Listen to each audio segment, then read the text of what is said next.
Are you single? I'm not. I'm engaged and set to be married in November. And what do you see in that woman? You say she's the one. We've been together for this August will be 9 years. First girlfriend, I was her first boyfriend. One and done, wrapped it up. And I think the biggest thing that I've seen in her is that throughout our time dating, so we got together when I was 17 is when we first started. And so now I'm 26. And I don't think there's ever a time period in your life that you're going to change more, right? Once you're in your late 20s and the things that may change, like maybe a new job, maybe you move somewhere, but you as a person aren't really changing. Where for me and her, we went through the most amount of change, went from high school to college to post college.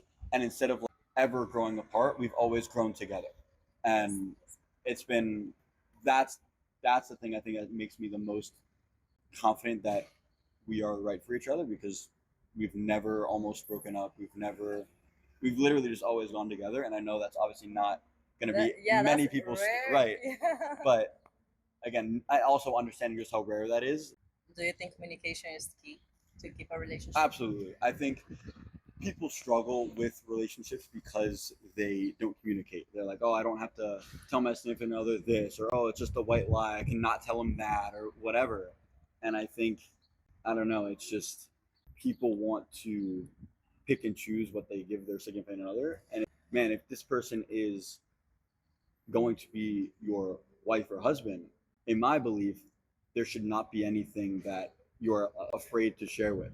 If they love you for who you are, whatever it is that you guys are going through should actually be like, you should go to that person. You know what I'm saying? Where so many people would be like, I'm afraid to talk to this person out of fear they're going to leave me or something like that. If that's your case, maybe it's not a right fit in the first place. They should be your pillar of support, not someone you're afraid to be vulnerable with.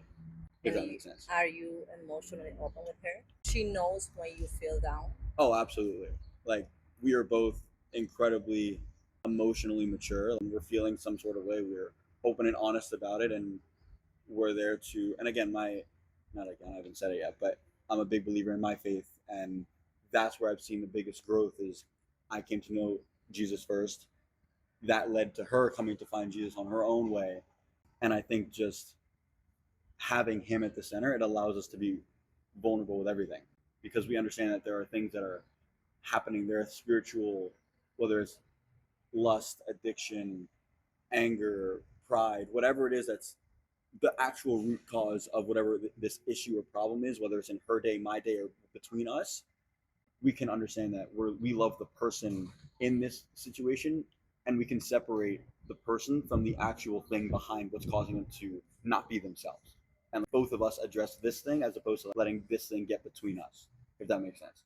And how do you guys handle social media and that stuff right now? So I actually do social media. I'm trying to build a social media ministry, and so I post every day, post content about God and stuff. And she has her social media, and she follows her friends and stuff like that. But we're very open and honest and aware of what each other are doing on social media.